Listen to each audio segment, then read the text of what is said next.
გოგებაშვილის ცენტრის ახალი საგანმანათლებლო პროექტი ჩემი დედაენა სკოლის მოსწავლეებს დედაენის შექმნისა და განვითარების ისტორიას გააცნობს. იაკობ გოგებაშვილის ხელნაწერები, პირადი მიმოწერა, წიგნის სტამბური კლიშეები და პირველი გამოცემა აფხაზურ ენაზე.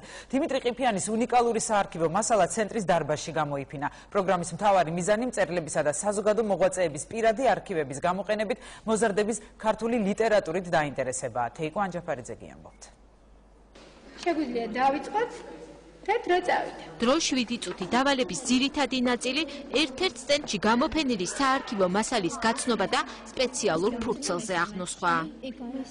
მე-7 კლასის მოსწავლეები ყველაზე მეტად საგანმანათლებლო პროგრამის ამ ნაწილში ერთვებიან. კითხვები ამჯერად იაკობ გოგებაშვილის მოღვაწეობას და დედაენის შექმნას უკავშირდება. გავიგე დედაენის შემდგომ რა მოხდა, მანამდე რა ხდებოდა, თუ როგორ მუშაობდნენ დედაენის შექმნაზე. ძალიან კარგად ვიმუშავეთ ჩვენმა კლასმა და ძალიან ბევრი ცოდნა მივიღეთ ამ ყველაფრის შესახებ, ანუ გავიგეთ ქართული დედაენის შესახებ უფრო მეტი, რაც აქამდე არ ვიცოდით.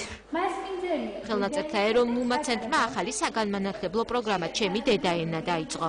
მეცნიერებმა საგანმანათლებლო ტური საარქივო დოკუმენტებზე დაყრდნობით შეადგინეს. პირველი საკითხავი წიგნის დაწერასა და გამოცემის ისტორია საბაზო და საშუალო საფეხურის მოსწავლეები რამდენიმე გზით ეცნობიან.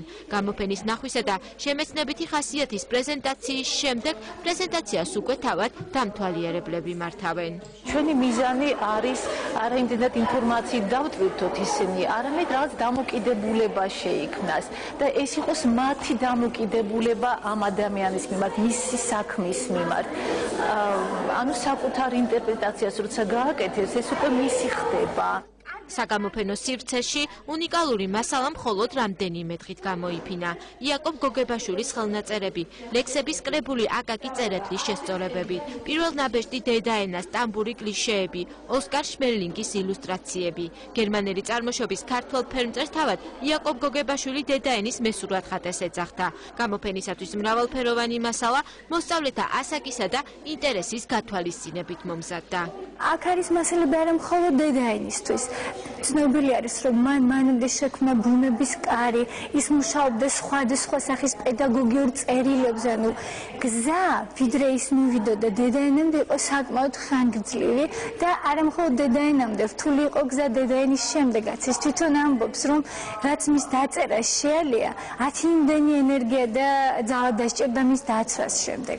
საგანმანათლებლო პროგრამა 14 მაისის ჩათვლით გაგრძელდება და მასში ჩართვა ნებისმიერ მსურველს შეუძლია. 18 მაისიდან კი ხელნაწერთა ეროვნულ ცენტრში ახალი პროექტი მოგზაურობა ხელნაწერთა სამყაროში დაიწყება.